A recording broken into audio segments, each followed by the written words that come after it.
Hello friends, Koolio here, and welcome back to the channel. Now, I know it's been a long time since I've created any videos, but I am now officially back making videos, and I'm going to be doing live streams starting in January. If you guys are interested in joining me on my live streams, there will be a link down below to my Twitch page over at Koolio Twitch, so make sure to go ahead and hit follow over there. And if you guys enjoyed today's video as I check out Chaos Zero Nightmare, this was recommended by one of you guys. Specifically, thank you to Sidon1378 for this recommendation. Now, if you guys have any games you want me to check out, make sure to leave a comment down below and I'll give you a shout out on those future videos. So if you guys are new here, make sure you subscribe. If you enjoyed today's video, make sure that you hit like. With that out of the way, let's go ahead and jump in and check out Chaos Zero Nightmare. Alright, here we are in the game, and as you guys noticed, if you guys have been playing the game for a little bit, I have the newest character, Serenial. This is one of the first major updates they just released into the game. They released a new 5-star hero, Serenial, yep, as well as two brand new 4-star characters. There is Selena and Nia. These are the two newest characters that join into the game. Now, I've only been playing the game for a couple of hours. I'm reached around level 17, but I feel like I've got a decent grasp on the game that I'm ready to give you guys my overall impression. Now, there are a couple of things that I really, really like about this game. There are a few things that I started to like a lot at the beginning, but then got a little bit drawn out as I started jumping more into the game. But let's go ahead and jump in and talk about the first thing that I want to talk about, the highlight of this game, and that's got to be its combat and roguelike elements and systems. Now, if you guys have ever played games like Slay the Spire, the overall combat system that this game has is going to be, pretty familiar. But if you played other gacha games, it's going to be kind of different. It actually took me a while to kind of get used to how the overall game plays. Now, jumping into this roguelike system, into the chaos system, this is tied heavily with your character's progression. We'll talk about that a little bit later. But I did get a neutral card that I can equip onto one of my characters. This is Counter Attack Preparation. It's a skill card. Replace the ego skill slot with other ego skills. So we can just go ahead and equip it to my control-based character right here. I think her name is Rhea. Anyways, let's go ahead. Let's jump into it. This is the map that I'm going to be playing through. You can see a couple of basic combat stages, some randomized stages. We've got some resting areas, some elite bosses we can fight. And then at the very, very end, we've got ourselves a epic boss that we can fight as well. So I don't think we're going to be able to get all the way to the end of this stage for you guys to see that. But I just want to jump in and kind of talk about the combat system. Because for me personally, this is the highlight of the game. I really, really enjoy it. There's a lot of challenge behind it. There's a lot of strategy involved. And it's an absolute blast. Now, we've got all of our characters here on the left and all of their different skills and abilities that I draw from my draw pile, which you can see right here. So these are all the cards that are put into my deck from the characters that I've selected. Once I've used cards, they get sent to my graveyard. There are certain cards that if you use them, it exhausts them. You can't use them for the rest of this battle. But once you run out of cards in your draw pile, your graveyard just gets shuffled right back into your draw pile. Now, one of the most important things when it comes to the progression of your characters, specifically through chaos and some of the battle systems, is the progression doesn't stick around entirely. The decks upgrade as you play through these roguelike systems. You can then eventually save certain presets that use in other aspects of the game. Now, one of the highlights, one of the things I think is really cool is the Epiphany system. Now, if you notice this card right here, Strike of Darkness, there's a little bit of a highlight on the top left. That means this is an Epiphany card. Once I draw that card and I use it, my character will receive an Epiphany. That's either an enhanced version of this card or another card that the character can use as I play through these different stages. Now, each of the characters have their own different classes. I've got, if I go and take a look at the characters I have right now, I have a Control. I believe this is a Strike. Oh, no, a Ranger. And then I've got a, this one is a Hunter-based character right here. They also have different attributes as well. Passion, Void, Instinct, Order, and Justice. An elemental system if you've played any other games. And when you go and you look at the enemies that you're facing, there's going to be a colored icon next to their overall like activated ability they're going to end up using. So we can go ahead and just do this. This ability is yellow. It matches the icon right here, which deals more damage. If I use, let's say, if I use this one, it's only going to do 100 damage. If I click on it, it's still just going to be 100 damage, and I kill it. Now, you have a certain amount of action points that you can use each turn. And as you use these action points, you'll notice that some of the enemies have numbers next to the health bar. That means for every action you take, this number will slowly dip down. And even if it's your turn, if this number hits 0, the enemy will attack you. These ones have infinity because they're not going to do anything until it's actually their turn. So let's go ahead and let's do. We can drop down to shield. Let's go ahead and use the magnetic field. We'll get a shield on our character right here. And then we can go ahead and now end our turn. We don't have any more action points. It's going to be the enemy's turn. Everything drops down to 0. And they can now activate their abilities. These guys were using guard abilities. This one will use a guard ability next. These ones are going to attack us next. Now, one of the things that I really like about this combat system is if you'll notice up here at the top, my health bar is red. That doesn't mean I've already taken damage. That means this is how much damage the enemy is going to deal to me if I don't figure something out this turn. So it's really useful, specifically when you're going up against bosses. You can drop down certain shields and everything beforehand. I really like it. You'll also notice that your characters don't have their own individual health bar. They're all combined here up at the top, but they each have what's called their stress, which is right here indicated with this purple bar. If this stress reaches all the way to the end, if it fills up all the way, the character essentially becomes broken. Your hand gets filled with these cards that are useless. You have to activate 5 of those cards to basically break them out of their uselessness. Once you do that, though, their ego abilities, or basically their ultimate abilities, which you see here on the left, become instantly activatable, and they cost less ego points for you to use. As you can see, I don't have enough ego points to activate some of these abilities. I do have partners equipped onto my characters. These partners are essentially sort of like an extension of, they're like extra characters, but they're also basically equipment too that you can use to further enhance your character. If you go ahead and take a look at the partners I have equipped, some of these partners have additional blessings or additional passives that are activated because they're equipped to certain characters. And then you've got their ego abilities down here. This one, however, is not activated because it's not equipped to a character that's a striker. So I'm going to have to go in and eventually end up changing that if I want that to be, an effective build. So let's go ahead and deal with some of these enemies. We'll go ahead and drop some marks. That means it'll take additional firepower. This one, 120% damage, tenacity. If the target was not ravaged, activate one more time. So let's do that. Weak, and it's activated twice. Perfect. I've got a healing ability. That's not really going to help me out right now. I can deal some damage. If I do this, the character is weak against it, so I'm going to deal the damage and just kill him. Those two were going to attack, but now they're both dead. And you'll notice that my health bar is all the way back up to normal, so that's nice.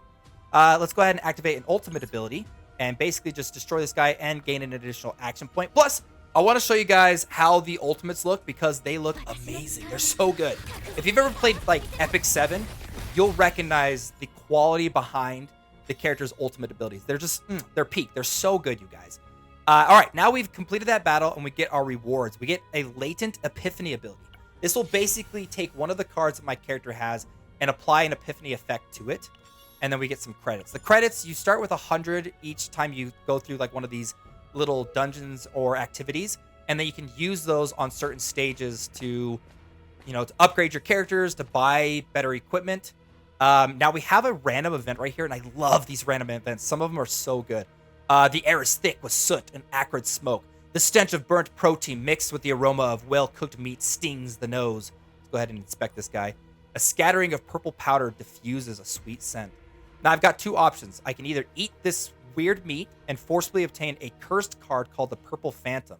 A selected combatant's epiphany, if we go ahead and look at this, one time, and then this is what the card does. Curse, cost 2, remove 3. When this card is drawn, change the cost of one random card in the hand to 2 for one turn. So probably not good, but it does give me a selected combatant gains an epiphany one time. So that could be good for enhancing one of their other abilities, but I get a cursed card.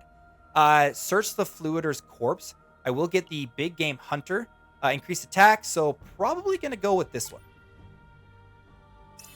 Big Game Hunter, and we can go ahead and equip it to this character. Now you'll notice none of my characters have equipment and stuff attached to them. That's because every time you do one of these chaos runs, your character basically starts from scratch. You have to build your character up as you play through these different stages. But the cool thing is the game will rate you based on how well you've used your characters and the equipment that you've attached to them. You get this overall score at the end, which basically will save your character as a preset, and then you can use that preset in other aspects of the game, which I think is just really, really cool. So, all right, let's go ahead and we got some heals. Let's do Mark 2. I probably should have actually focused on one of these guys instead. You can deal some damage to this guy. He gets weakened, minus the mark on him. And then we might as well just deal some basic damage to this guy. And now we don't have any more action points. We can go ahead and hit check mark, and then we'll move on to it. Deal some damage, use a shield. Now, they're all going to attack me the next turn. I do have one of my new Epiphany cards that I received. Epiphany occurs granting the card a new effect. Choose one attack in my hand, and it increases the damage by 100% for a single turn.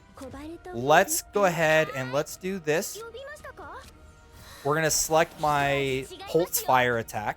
Yes. That's going to deal 202 damage. Let's just deal it. This guy's going to die pretty easily. So let's deal it to this guy. He's weak. He's going to take some extra damage. Another thing I actually really like that this game does is when you select an attack, it's not like a random chance of how much damage you're going to do. If I select this guy or one of these two, you'll see exactly how much damage I'm going to cause one of these two. So this one's an exhaust card. It's going to go to my exhaust ability. I've actually never used it. Let's see what it does. Oh, look at that. We got this guy, and we can actually kill this guy now. There's one of my partners who deals a basic single target damage. And then we can drop. Those guys get sent to my discard pile. These enemies here are going to attack me. Okay, we're on turn 3. Strike of Darkness. This is one of my favorite cards. This has an ability called Lead. There's a 50% chance that this card is going to cost me 0 action points to use. Another thing that I really like about the new character is she has this ability called Homing Laser. And if you can set it up just right with one of her other abilities, she can basically go infinite with how much damage she can deal. This guy's got a 32 shield. Let's go ahead. Let's deal with the guy in the very back. Let's do this. Oh, you know what? I should have used the Strike of Darkness first, because now it's going to cost me 1 to use anyway, so I should not have done that. That was my bad. But you know what? Like I said before, this game's overall combat system, you have to pay attention. It's great. I've thoroughly enjoyed how this combat system plays out. The different combos and abilities and the teammates that you have and how everything kind of works and flows together. Let's drop a shield. Gain 19 shield damage against this guy. Deal some damage. Crack his shield. And let's go ahead and end our turn right here. Turn 3, armor up. Okay, we could probably finish this guy off now. We might as well use this one so we don't end up wasting it. We have Pulse Fire, which is enhanced. We have a total of 3. Let's just do this. That's just going to kill him right off the bat. He's weak. He's eliminated. And he is now dead. We get some of our credits. And we can move on to the next stage. This has definitely been probably the highlight of the game for me, is this chaos system. Now I'm going to jump out of here. There is a rest stage right here. I might as well just show you what this kind of looks like. Because your character's healing doesn't come back. You have to actually either heal here or have characters on your team that heal. Now, sometimes in these safe zones, you'll have a little truck in the background. It's indicated on the map that it'll sell items. If I click on training, it'll allow me to select new cards. I'm not going to do that because if you do the training, you can't rest. So we might as well rest. Recover the character's health, and it removes some of the stress. And stress is really important because even if you complete all the stages, if your character gets stressed out, when you leave the stages and stuff, you can't use that character until you basically go and remove the stress. You can either talk to the character, you can erase their memory, but that removes what's known as like their save presets, which let's go ahead and actually talk about how that progression system works. There are elements to the progression system that are going to be very familiar to other gacha games, such as leveling up your character, unlocking their potential by receiving specific resources that you can use to spend on their potential, unlocking, specific bonuses and stuff like that. You've also got Manifest Ego, which is their duplicate system. As you go through and you get duplicates, you can use this to basically unlock your character's full potential. But you've got this save data. Now, this is really, really interesting. Essentially, as you're playing through those different chaos stages, you're going to unlock more powerful versions of cards. You're going to unlock different equipment and stuff like that, and you're going to get an overall score of your save data. And you're going to have a couple of different ones that you can end up using. As you can see, they're all slightly different. I'm using the one that I got the best score on. I believe this one had like the most equipment and the best items. You can essentially go in and you can equip this. And then, as far as I can tell, the only stages that I've seen that actually uses the save data is the battle stages. Because once you're going through and you're playing through the game itself, there's a couple of different ways the game kind of has you progress through this story. You've got the main story, which most of the time is just going to be actual story cutscenes with a couple of battles here on like left and right. Not very often. Most of the battles are going to be taking place in your battle mission. Now, in order for me to get to chapter 3, I've got to complete the promotion mission right here. Once I've completed that, I'll be able to then move on to chapter 3, which actually leads me to one of the things that I didn't particularly like about the game, even though it started off as like my highlight, and that had to be the overall story itself. When I was jumping into the story, I loved a lot of the earlier aspects of it. The danger, the world, the characters basically dying left and right. It was so dark and it was so unique.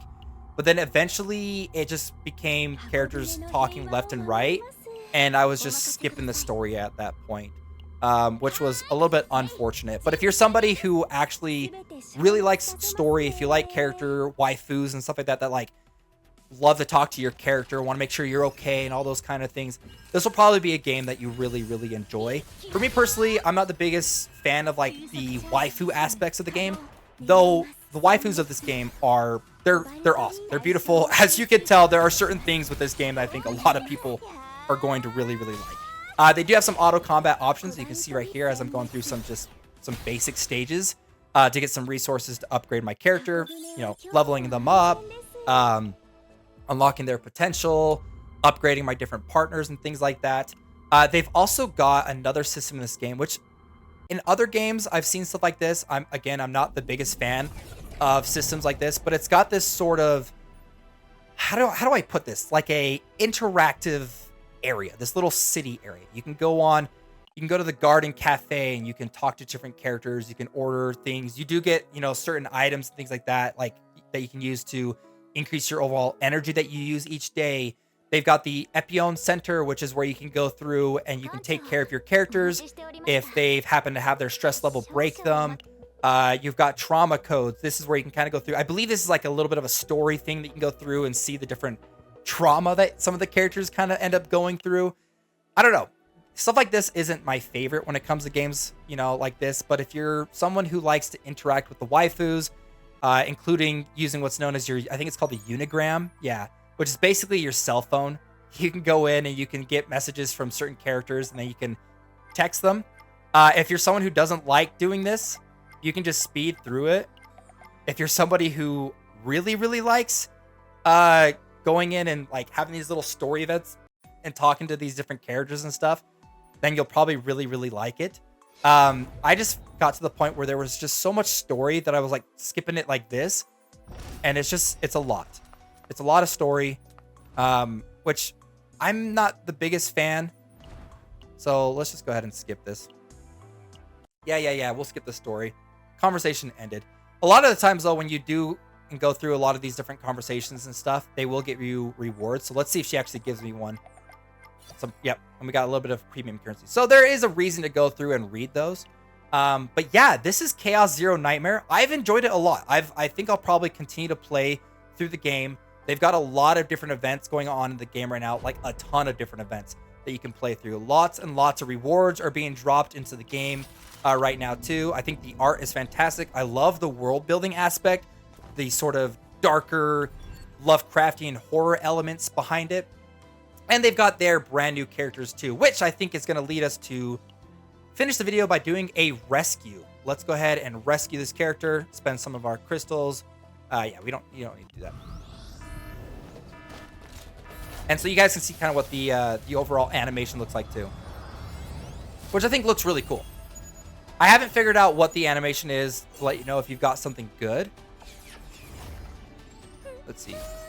What should I play with today? This is a partner, Yuri. It's a brand new partner. They do have their partners and their operators combined together. Hey, look at that. We just got Nia. Let's go. Welcome to the team, Nia. Now I've got literally every single character from the new banner, which is awesome. I might have to just go through now and like save all of my characters or all of my gems and stuff for the next banner. But anyways, yeah, that's the summoning. That's how summoning works through rescue. I do want to actually go and take a look at my combatants. And we just got Nia. This is Nia right here. Oh, there is one other thing that does bug me a little bit about the game. is I wish there was a better way at looking at the amazing art that the characters have. If you go into, I want to say it's in the cards section, you got their ego skill. See this kind of art here in the background? There's no way to see the full version of this except through like the actual summon itself. There's no way for me to go through and like zoom in on this, which is weird because if I click on one of these other ones, I can do a little bit of a zoom in on that. I don't understand why we can't do that on the ego skill. Maybe there is a way and I just haven't figured it out. You can even go into here and hide the rest of the screen to see the character right here, which is fine. I wish we could like move them and zoom around and stuff. That's okay. I'm glad that there is a way to see the character without the UI. But anyways, there's Chaos Zero Nightmare. Again, thank you so much to Sidon1378 for recommending me to check the game out. If you have any other recommendations, let me know down below in the comments. Other than that, if you guys enjoyed the video, make sure to like, subscribe, all that good stuff. Anyways, friends, my name's Koolio, and I'll see you next time.